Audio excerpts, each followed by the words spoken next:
So, I graduated from Cambridge last year, and I think my time there could have been a lot better had I watched this video before going. So, I'm basically going to talk about some mistakes that I made and some regrets that I have from my time at university, and hopefully you can learn a lesson or two from them. So, firstly, and most importantly, I wish I had spent time with people in other social contexts, and I'm going to explain what I mean by this.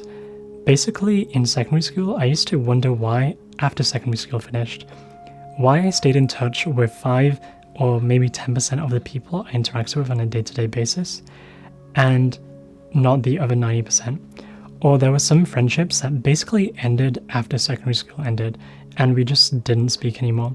I'm going to call these like proximity friendships, because they're basically friendships that form because you're sat next to someone in class, or you just sit with them at lunch, or like sit with them in like different contexts in the school setting. And these are the friendships that all disappeared, and it was because of one thing, and it was because like the friendship was constrained to like one context, and that context was either math class or like lunchtime or like some after school club. And one thing that I learned since graduating when it comes to making friends as an adult is that if you want to make friends, then it helps to, after you meet someone, ask them if they want to like spend time in another context. And by this I mean is if you meet someone in like math class or something and you really like them and you enjoy like talking to them, then ask them if they want to like play a video game or like go to another class together or like grab lunch together, or maybe you like come over to their house for dinner, or basically spending time in like multiple contexts.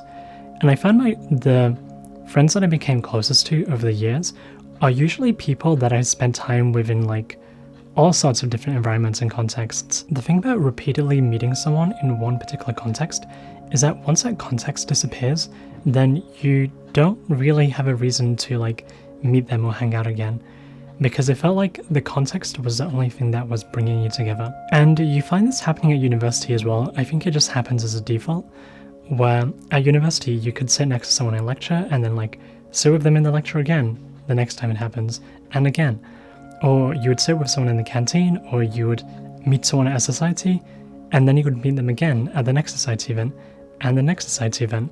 And then maybe the society just stops running events. And sometimes it feels kind of weird to reach out to them again. I think usually when you first like someone and you realize, hey, this person seems pretty cool, I want to spend more time with them, you should propose meeting them in like a different context. And this could be, hey, you go to society, you think someone's really awesome, rather than waiting for the next society event, you just ask them if they want to grab lunch, or if they want to like go to lecture together, if you have a lecture. And the more contexts you like spend with them, or the more environments you're in, whether that's like going running together, cycling together, basically going to lecture together, having lunch, maybe like visiting a different city together, the more context you spend your time with, basically the closer you get as friends. And this is something that took me a while to realize. This is basically what happened to me. I would go to a canteen and then I'd see a few friends, I'd sit with them, and then like chat over like a lunch or dinner. And then next time I would see them in the canteen again, sit with them, like chat over lunch or dinner. This would probably happen like 20 plus, 30 plus times. And it would kind of feel like we're friends because we're just seeing each other like so often. But once we graduated and the context of like seeing them in the canteen kind of disappeared, it doesn't feel like you're close enough to them, or it doesn't feel like you've grown any closer because you haven't spent time in like these different contexts.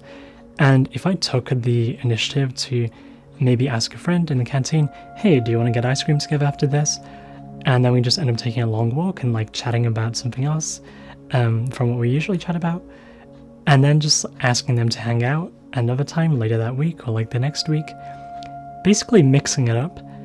The friends that I did mix it up with are the friends that I stayed in touch with, and the friends that I didn't and just kept to one boring context basically fizzled out after graduating. And I think in university, when I saw many people going like clubbing and partying together, I thought their friendship was really close and that they'd spend like a lot of time together. But it turns out they were only friends as like clubbing friends or partying friends. And that's the only thing they would ever do together.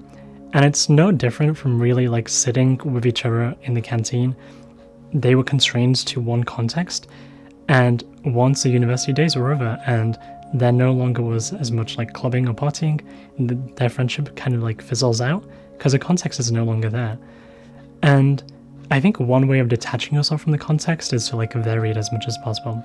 So yeah, I think the thing that I wish I did the most is spending time with people who I thought were interesting and fun, and not constraining them to one context, instead like asking them if they want to do something else together. And secondly, I wish I had spent more time with people who were doing unusual things at university, or just unusual or kind of quirky people in general. So to give an example is, I walked into a friend's room one time, and we weren't particularly close, but I just saw his entire desk just full of like mechanical parts and like floor just completely littered. And I wish I had spent more time just like getting to know this person, because they were working on like something crazy.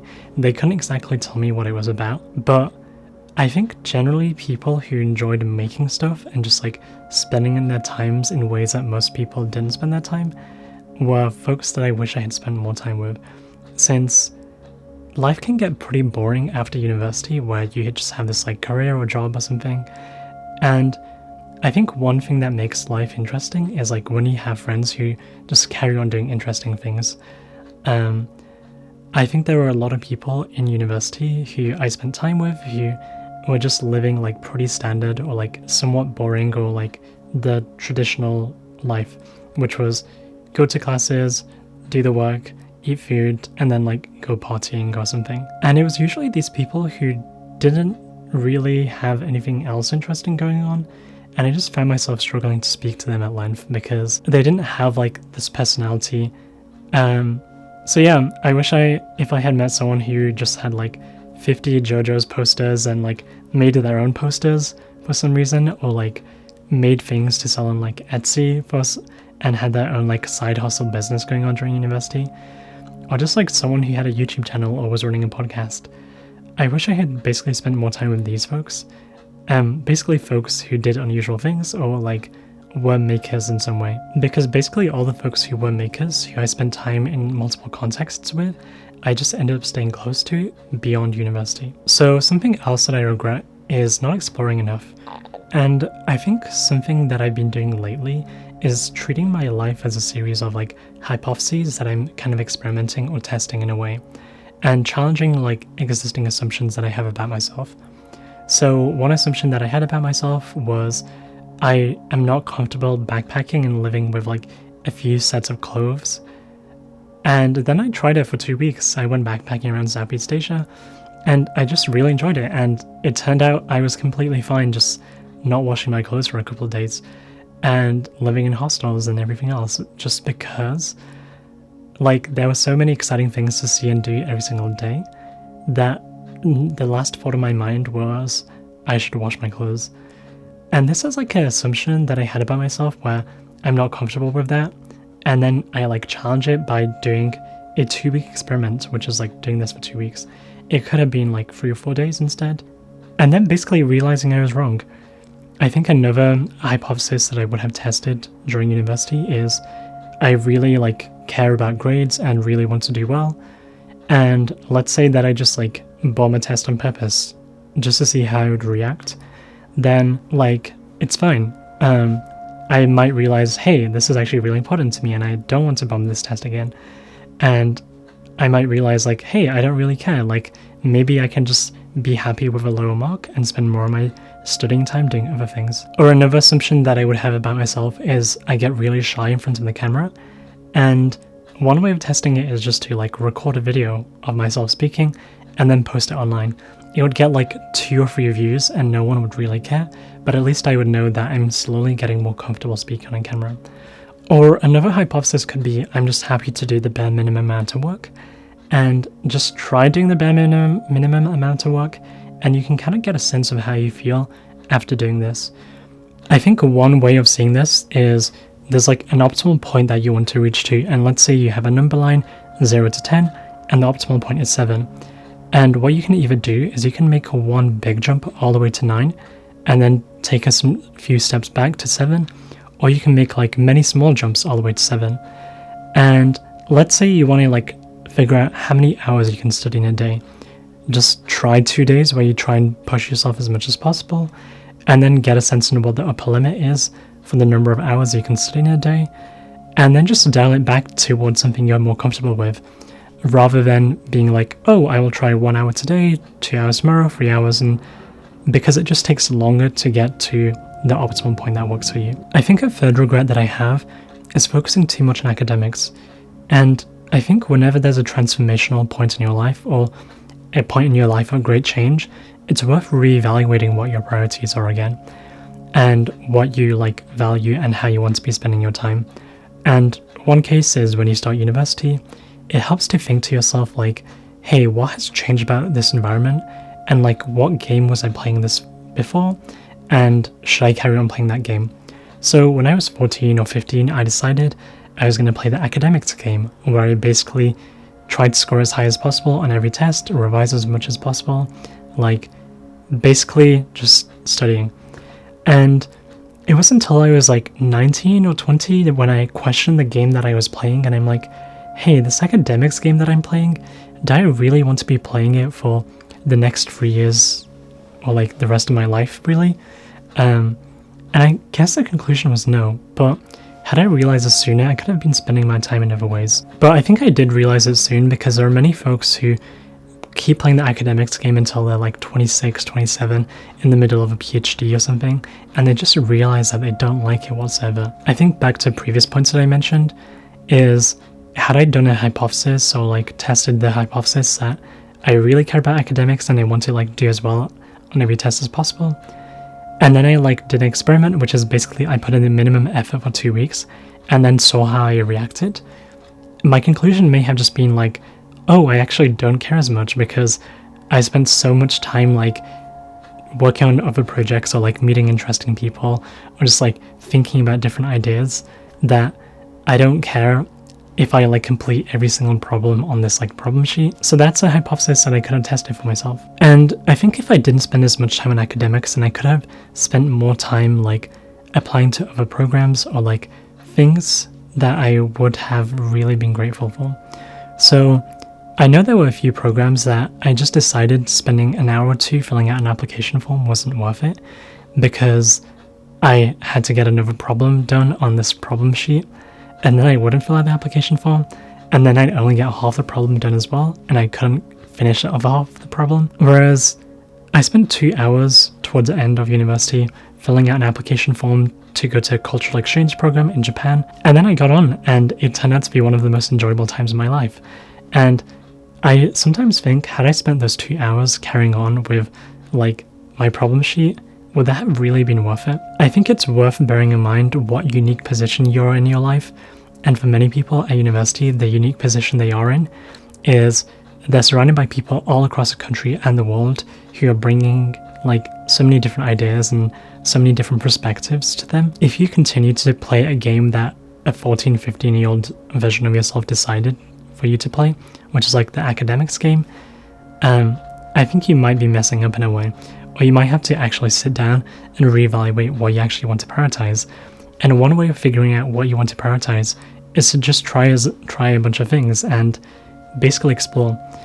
I know some people, like friends, who did internships at basically the same company for all 3 years, or like 3 summers for their 4-year course, and then they just worked at that company afterwards.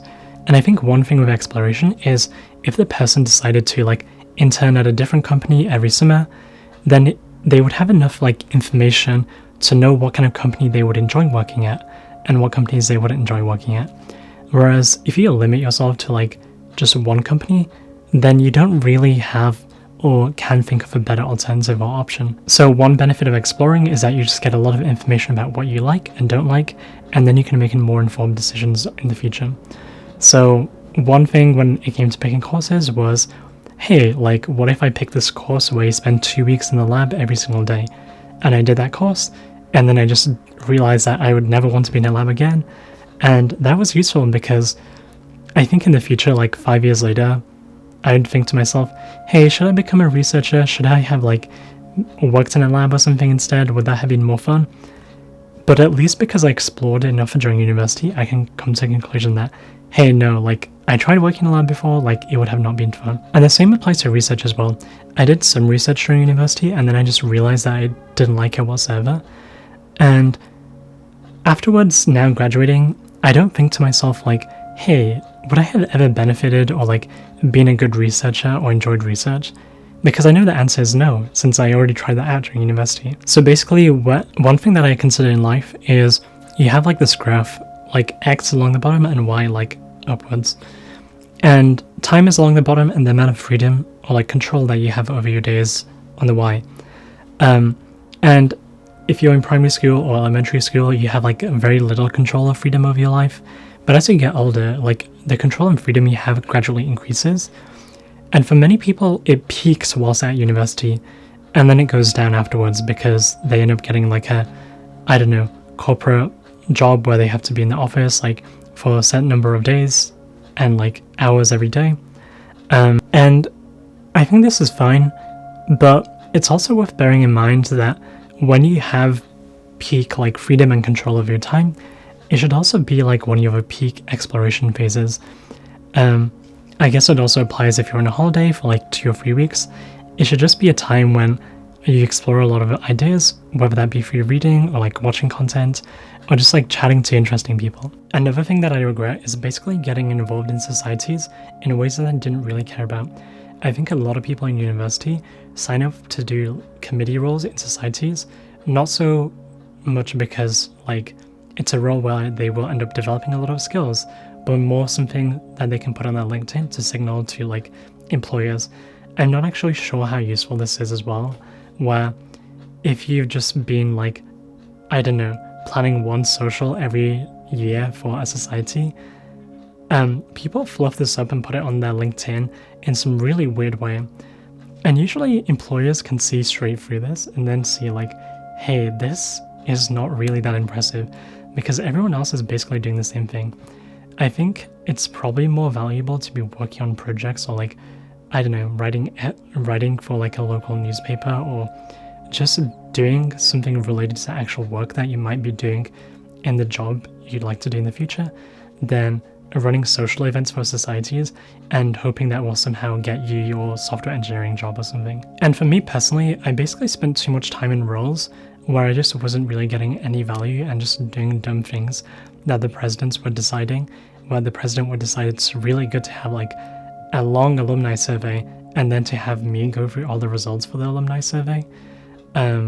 It just didn't seem that useful at all for like the skills that I wanted to develop.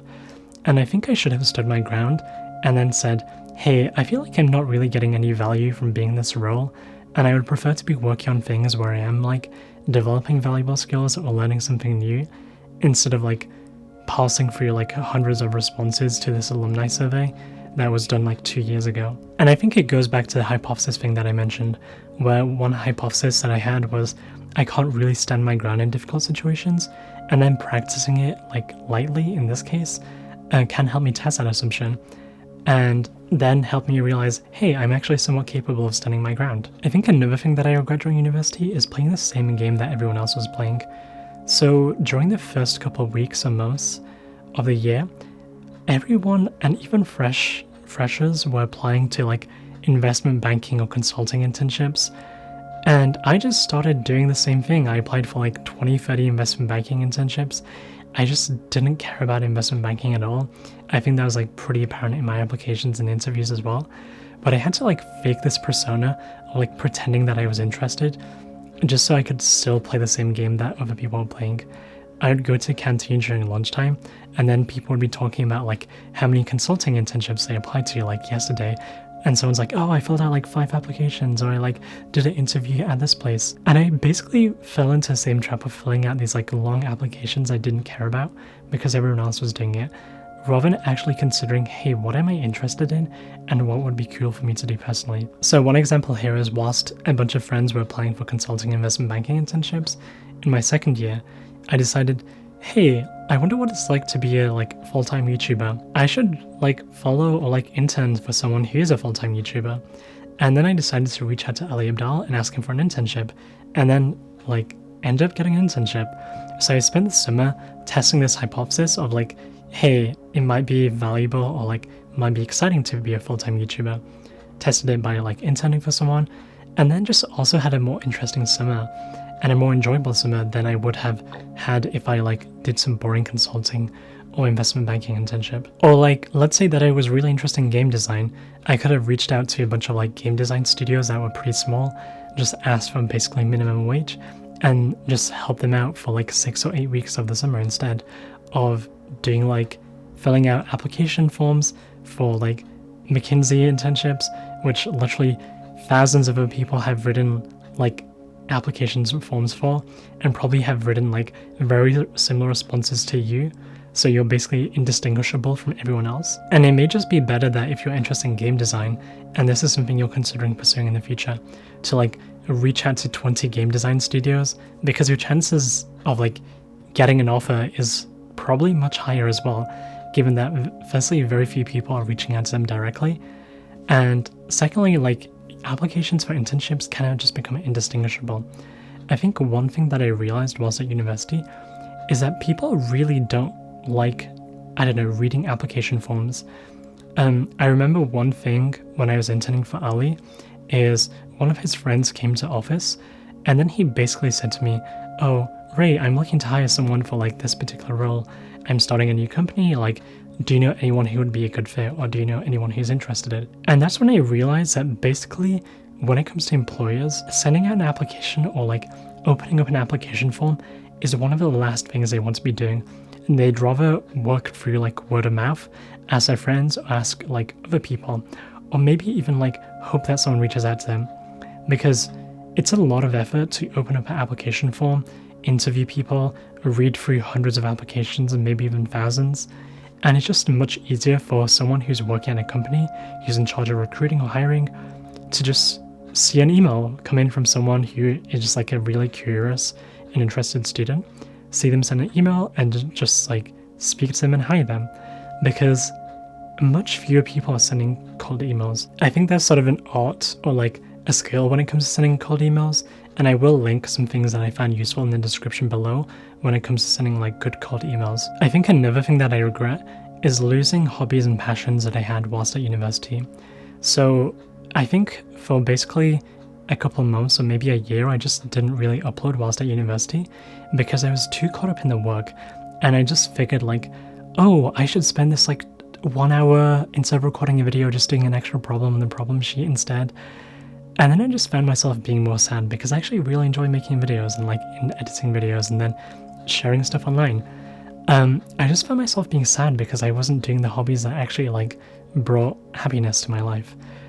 And I just spent all the time just doing physics, and towards the end of university, I just found physics to be somewhat of a drag or like pain to get through.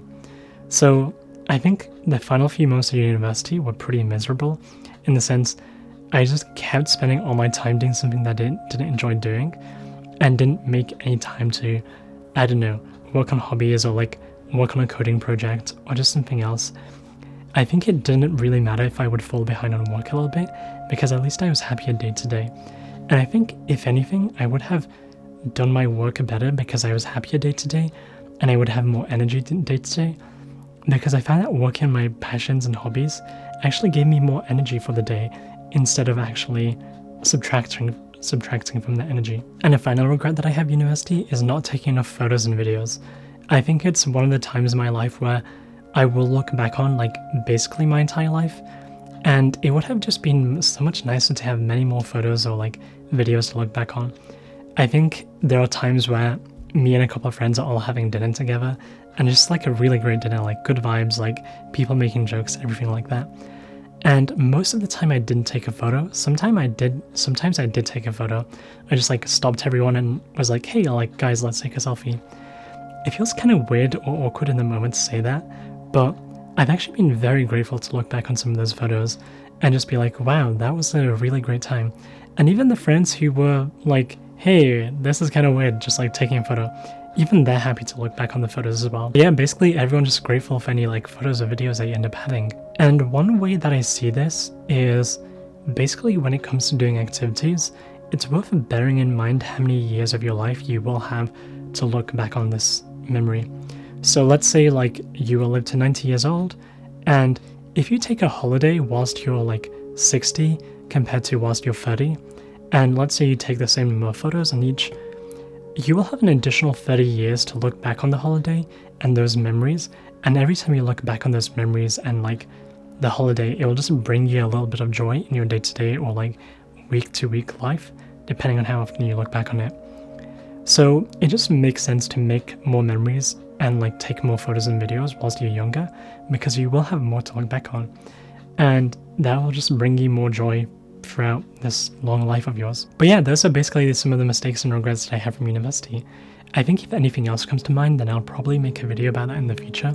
I'm sort of doing this like closing this university chapter of my life by making a couple of videos reflecting on the experience, and then I will just move on to like new chapters of my life, which will be pretty exciting to cover.